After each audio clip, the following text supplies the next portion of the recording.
Hello dear friends, നിങ്ങൾക്ക് ബെറ്ററായ ഒരു night sleep വേണമെങ്കിൽ ഒരു നല്ല നൈറ്റ് ടൈം റൂട്ടീൻ അല്ലെങ്കിൽ ബെഡ് ടൈം റൂട്ടീൻ ഡെവലപ്പ് ചെയ്യുക എന്നതാണ് അതിന്റെ അടിസ്ഥാനം.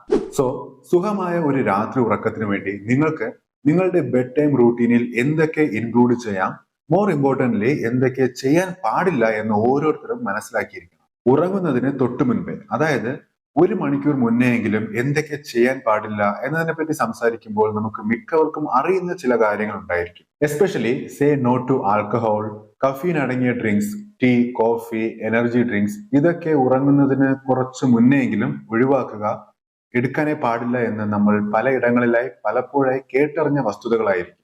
ബട്ട് നമ്മൾ അധികം കേട്ടറിയാത്ത, എന്നാൽ നമ്മൾ അറിയാതെ തന്നെ നമ്മുടെ ബെഡ് ടൈം അല്ലെങ്കിൽ നൈറ്റ് ടൈം റൂട്ടീനിൽ ഉൾപ്പെടുത്തിയിട്ടുള്ള ചില കാര്യങ്ങളുണ്ട്. ഇവയൊക്കെ തന്നെ നമ്മുടെ സ്ലീപ്പ് ക്വാളിറ്റി നെഗറ്റീവായി ബാധിക്കുന്ന കാര്യങ്ങളാണ് എന്ന് അറിയാതെ തന്നെ നമ്മൾ ശീലിച്ചു കൊണ്ടിരിക്കുന്നവയുമാണ്. അത് എന്തൊക്കെയാണെന്നാണ് നമ്മൾ ഇന്ന് വീഡിയോയിലൂടെ നോക്കാൻ പോകുന്നത്. നമ്പർ 1, ഉറങ്ങുന്നതിന് തൊട്ട് മുൻപേ രാത്രി ബ്രഷ് ചെയ്യുന്നത്. ചില ആളുകൾ മുഖം കഴുകാറുണ്ട്. ഈ രാത്രി ആഹാരത്തിന് ശേഷം ബ്രഷ് ചെയ്യുന്നത് എന്തുകൊണ്ടും വളരെ നല്ല ഒരു ശീലമാണ്. ബട്ട് ദ ടൈം, നമ്മൾ ചെയ്യുന്ന ആ ഒരു സമയമാണ് ഇവിടെ വില്ലനാകുന്നത്. നമ്മൾ ബ്രഷ് ചെയ്യുന്ന ആ ഒരു സമയം വളരെ പ്രാധാന്യം അർഹിക്കുന്ന ഒന്നാണ്. മിക്ക ആളുകളും ചെയ്യുന്നത് എന്താണ്? ഉറക്കം വരുന്ന ആ ടൈമിൽ ഓടിപ്പോയി ബ്രഷ് ചെയ്യുന്നത്. ഇവിടെ മനഃപൂർവ്വം നമ്മൾ തന്നെ നമ്മുടെ ഉറക്കത്തിനെ ഡിസ്റ്റർബ് ചെയ്യുകയാണ്. ഇവിടെ ആക്ച്വലി സംഭവിക്കുന്നത്, സ്ലീപ്പിലേക്ക് പോയിക്കൊണ്ടിരിക്കുന്ന ആ ഒരു സ്റ്റേറ്റിനെ ഈ ബ്രഷ് ചെയ്യുന്നതിലൂടെ ഒരു വേക്കപ്പ് സ്റ്റേറ്റിലേക്ക് നമ്മൾ മാറ്റും. അപ്പോൾ ഉറക്കം പോകും, വന്ന ഉറക്കം പോകും. ഇനി അത്തരത്തിലൊരു ഉറക്കത്തിന്റെ ആ ഒരു സ്റ്റേറ്റ് അല്ലെങ്കിൽ സ്ലീപ്പ് സ്റ്റേറ്റ് വരാൻ ഒരുപാട് ടൈം എടുക്കും. സോ വൈകുന്നേരങ്ങളിൽ നിങ്ങൾ ചെയ്യുന്ന എല്ലാ പ്രവൃത്തികളും റിലാക്സിംഗ് ആയിരിക്കണം, അതുപോലെ സ്ലീപ്പ് ഇൻഡ്യൂസിംഗ് ആയിരിക്കണം. അതുകൊണ്ട് രാത്രി സമയങ്ങളിൽ ബ്രഷ് ചെയ്യുന്നതും ഉറക്കത്തിന് അനുയോജ്യമായ ഡ്രസ്സ് ചേഞ്ച് ചെയ്യുന്നതും ഉറക്കം വന്നിട്ട് ചെയ്യാം എന്ന് കരുതി കാത്തിരിക്കാതെ എത്രയും വേഗം ചെയ്യാൻ ശ്രമിക്കുക. എന്നാൽ മാത്രമേ ഉറക്കത്തിന്റെ ആ ഒരു ഫീൽ വരുമ്പോൾ മറ്റൊന്നും ചിന്തിക്കാതെ ഡയറക്റ്റായി ബെഡിൽ പോയി സുഖമായി ഉറങ്ങാൻ സാധിക്കുകയുള്ളൂ. നമ്പർ 2, നമ്മൾ മിക്ക ആളുകളും കോമൺ ആയി ചെയ്യുന്ന ഒരു നൈറ്റ് ടൈം അല്ലെങ്കിൽ bed time mistake, routine mistake ആണ്. അതായത് ഒന്ന് ലാസ്റ്റ് ആയിട്ട് ഒരു എമർജൻസി മെസ്സേജോ വന്നിട്ടുണ്ടോ എന്ന് ചെക്ക് ചെയ്യാൻ വേണ്ടി സ്മാർട്ട് ഫോൺ എടുത്ത് നോക്കുന്നത്. അത്തരത്തിൽ ഫോൺ എടുക്കുമ്പോൾ അതിലൊരു മെസ്സേജ് വന്നിട്ടുണ്ടെങ്കിൽ ആ മെസ്സേജിന് ഒരു റിപ്ലൈ നമ്മൾ കൊടുക്കും. ആ റിപ്ലൈക്ക് അനുയോജ്യമായ റിപ്ലൈ അവിടെ നിന്ന് വരുന്നത് വരെ നമ്മൾ കാത്തിരിക്കും. അത്തരത്തിലുള്ള റിപ്ലൈ വന്നാൽ അതിനനുയോജ്യമായ റിപ്ലൈ നമ്മൾ അങ്ങോട്ട് കൊടുക്കാൻ ശ്രമിക്കും. ഇങ്ങനെ ഇത് കണ്ടിന്യൂ ചെയ്ത് റിപ്പീറ്റ് ചെയ്ത് പോയിക്കൊണ്ടേയിരിക്കും. ഇവിടെ ഒരു ഡിസ്ട്രാക്ഷൻ വന്നത് കൂടാതെ ഈ മൊബൈൽ ഫോണിൽ നിന്നുള്ള ബ്ലൂ ലൈറ്റ് നമ്മുടെ കണ്ണുകളിലെത്തി നമ്മുടെ സ്ലീപ്പ് ക്വാളിറ്റിയെ തന്നെ സാരമായി ബാധിക്കും.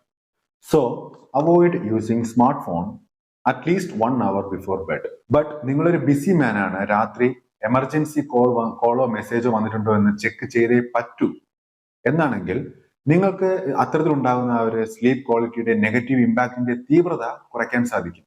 എങ്ങനെയെന്നല്ലേ? ഫോൺ നൈറ്റ് മോഡിൽ ടേൺ ഓൺ ചെയ്യുന്നത്. ഇത്തരത്തിൽ ചെയ്യുമ്പോൾ അതിൽ നിന്നുള്ള ബ്ലൂ ലൈറ്റ് എക്സ്പോഷർ നിങ്ങൾക്ക് കുറയ്ക്കാൻ സാധിക്കും. ഇതിലൂടെ സ്ലീപ്പ് ക്വാളിറ്റിയെ നെഗറ്റീവായി ബാധിക്കുന്ന ആ ഒരു നെഗറ്റീവ് ഇമ്പാക്റ്റിന്റെ തീവ്രത മാക്സിമം കുറയ്ക്കാനും സാധിക്കും. So again I am telling you, if you are concern about your sleep, the ultimate way is ഉറങ്ങുന്നതിന് അറ്റ്ലീസ്റ്റ് 1 മണിക്കൂർ മുന്നെയെങ്കിലും നിങ്ങളുടെ സ്മാർട്ട് ഫോണിനെ കണ്ണെത്താ ദൂരത്ത് എവിടെയെങ്കിലും പ്ലേസ് ചെയ്യുക. നമ്പർ 3, നിങ്ങളുടെ ബെഡ്റൂമിന്റെ ടെമ്പറേച്ചറും വളരെ ക്രൂഷ്യലാണ് നിങ്ങൾക്ക് ക്വാളിറ്റി സ്ലീപ്പ് കിട്ടുന്നതിന്. ഈ ടെമ്പറേച്ചർ വളരെ ഹോട്ട് ആവാനും പാടില്ല, വളരെ കോൾഡ് ആകാനും പാടില്ല. നല്ല ഉറക്കത്തിന് അനുയോജ്യമായ ടെമ്പറേച്ചർ എന്ന് പറയുന്നത് 65 to 68 ഡിഗ്രി ഫാരൻഹീറ്റ് ആണ്. ഡിഗ്രി സെൽഷ്യസിൽ കൺവേർട്ട് ചെയ്യുമ്പോൾ 18.3 to 20 ഡിഗ്രി സെൽഷ്യസ്.